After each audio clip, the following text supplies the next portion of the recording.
Peacemaker is out and on episode 5 at the time of this video, and I must say the show is really good.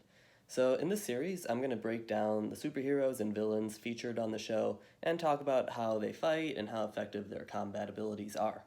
In this video, I'm going to talk about Judomaster. There will be some spoilers at least until episode 5 of Peacemaker, so with that in mind, let's begin. Judomaster is from an era in comic books where martial arts were seen as mystical and mysterious and not something you could just learn at your local strip mall for $100 a month, which by the way is a pretty good deal. I'm paying $165 just to do jiu-jitsu, but anyway. So we have Judomaster. Essentially, he was just a guy that was a martial artist that wore a costume. Ironically, although his name is Judomaster, he doesn't seem to do much judo, instead just fighting in that generic comic book kind of style. He may as well have been karate master, taekwondo master, or even Turkish oil wrestling master, not trying to give James Gunn any ideas there. In Peacemaker, Judomaster is portrayed as a pretty small male standing only at 5'6". What the fuck? Okay, there's no way he's that tall. He looks like he's 5 feet at the most. So he's like the same height as Tom Cruise. Anyway, fuck this shit, I'm going live. And hello everyone. I finally realized that I can simply just record myself on my phone after about 2 years of making videos. So this is what I look like, and there's going to be a cut right here because I need to open up a video to react to. So what I'm going to do is I'm going to just pull up the Judomaster fight scenes, and I'm going to kind of talk about his fighting style while watching the video. So let's do that. Ignore my chin. Okay, so so far there are essentially 2 fight scenes with Judomaster. I'm going to watch both of them and give a discussion on overall what I think. I'm gonna turn on my brightness so I can actually see this shit. It's at night. Okay. So we have Peacemaker about to take the shot, and he's gonna get attacked soon. Okay, there we go. So, obviously, he starts out, he's throwing punch, he's kicks. Oh, that's a judo throw. That's a suicide move. Suicide throw. Good job getting back up. He let out a scream, which it's something that they do more in traditional martial arts. Okay, he just kicked that woman about 30 feet through the air, so maybe he has some sort of superpowers.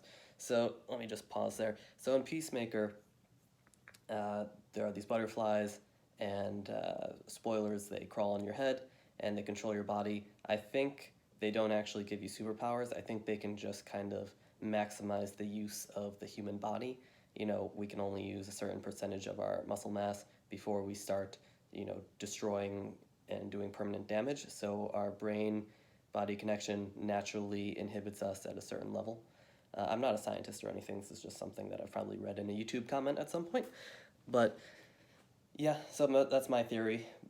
Maybe he's a butterfly. It doesn't seem like it necessarily because he's in another scene. He's like, there's something you should know about the butterflies. And if he was a butterfly, he'd probably not word it like that.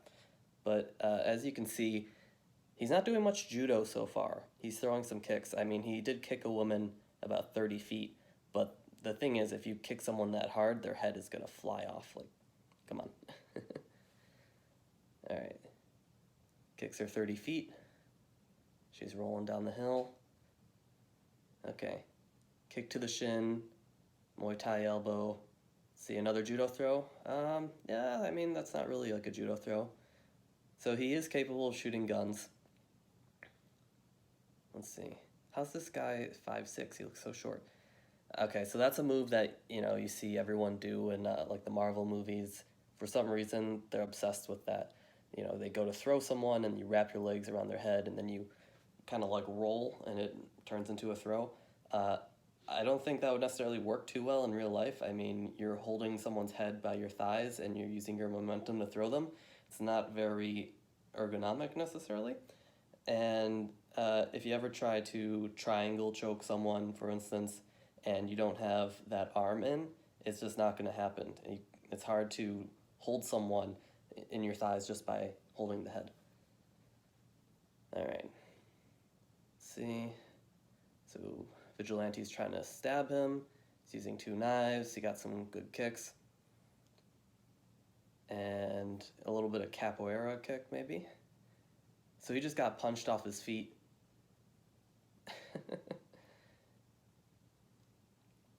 Okay, that's another judo throw. I mean, it's a little bit extravagant. And then he finishes off, he knocks him out with like a Mortal Kombat kind of low kick. All right. So some ground and pound. The thing is that he's not on top of him in such a way. He's kind of like knee on chest.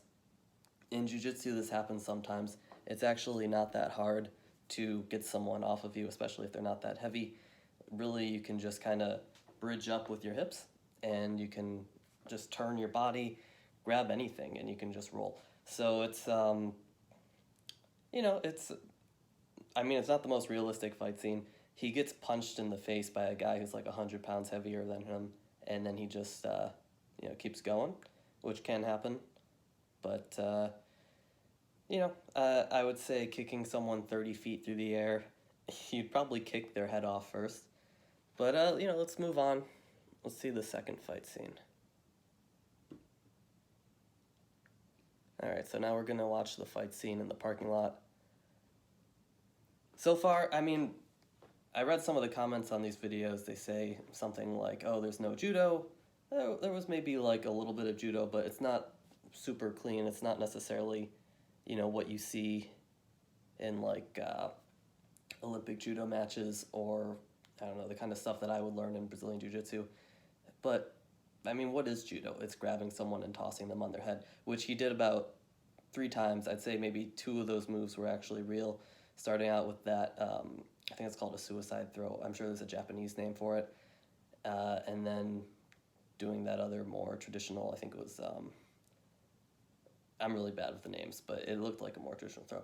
So he jumps on, he's doing his ground and pound again.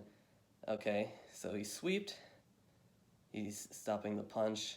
So this is a good position to go for a triangle, and he goes for the triangle. And yeah, that can happen when you're about 100 pounds less than someone and you're being, you know, you have the triangle. They can just pick you up and slam you. So that's why a lot of times in competition, or even just rolling, there's kind of like an unspoken rule. That's a judo throw right there. There's kind of an unspoken rule. If you're triangling someone and they pick you up, you just let it go, because you're going to get slammed on the concrete in real life, and it's not really a viable move at that point. Now, you're not allowed to slam in Brazilian Jiu-Jitsu competition, so it's kind of like, you know, just like a gentleman's rule. Like, okay, if he could pick me up in this position, the move would not have worked. Now, there are ways to triangle without getting picked up. If you move out to the side, you hook a leg, that's one way. That's probably the main way that I do it. But anyway, let's continue on with the fight scene. So there was this cool moment that we just missed where Judomaster tries to... Okay, so Peacemaker tries to throw Judomaster, and Judomaster just turns midair and lands on his feet. So that's actually pretty interesting too, because that can kind of happen. People who are really good at judo, you know, if they get thrown and land on their back or whatever, or on their butt, they lose. So sometimes if they're being thrown, they can actually kind of right themselves in midair. Okay, so he kind of throws a low blow, back fist, misses the back fist, uppercut. Yeah, it's just hard. If you're that much smaller, it's just hard to keep up. I mean, even in Brazilian Jiu-Jitsu, just trying to hang on against someone who's a lot bigger than you, you're at such a disadvantage. And, like, I can even tell I'm not the biggest guy. I'm like 5'8.5", so I'm only a little bit bigger than Judomaster. Apparently, he looks like he's 5 feet when he's next to John Cena. But when I'm going against someone and they're a good deal smaller than me, and especially if they're not also working out and have some muscle mass, there's really not much they can do, even if they are someone who's, you know, relatively been training a while. It's just such a disadvantage, and you could see that Judomaster, like, you know, he has some muscle, but it's just too hard to keep up with like a bigger person who also knows how to fight. So if you've seen my other videos, you know that what I like to do is I like to kind of give a breakdown of how effective I think a hero or a villain would be based on their movesets and capabilities. So one of the main issues that I have with Judomaster is that he doesn't really use any weapons. We see him use the handgun of Peacemaker, but that was more of a weapon of opportunity. He really doesn't bring anything along with him aside from his costume, which we don't really even know is armor or provides any protection. I mean, it kind of looks latex to me, but kind of compared to Catwoman, he's just not bringing anything to the table really beyond what an average person who is trained in a little bit of martial arts, or maybe even just a person who has a baseball bat, could really bring to the table. So I think with Judomaster, I'm going to have to give him an effectiveness scale of a 2 out of 10. And I'm saying that just because, yes, he has martial arts, but he is quite small, and even someone who's like pretty high level martial artist, if they're against someone who is orders of magnitude larger than them, who also knows martial arts, it's just a real uphill battle. That's why there are things like weight classes in boxing and the UFC. Henry Cejudo is one of the best martial artists at flyweight, and along with Demetrius Johnson, him too. But they both fought at 125 and 135 pounds, and really they were both very high level. But the thing is, neither of them are ever going to have a chance of beating Francis Ngannou or Derek Lewis or Stipe Miocic. It's just impossible. The size difference is too much. And compared with Judomaster, compare him to other people we talked about like Nightwing or even Catwoman, he's just not bringing anything with him that could help level the playing field. He's not bringing tasers, he's not bringing firearms. There's only so much he can do.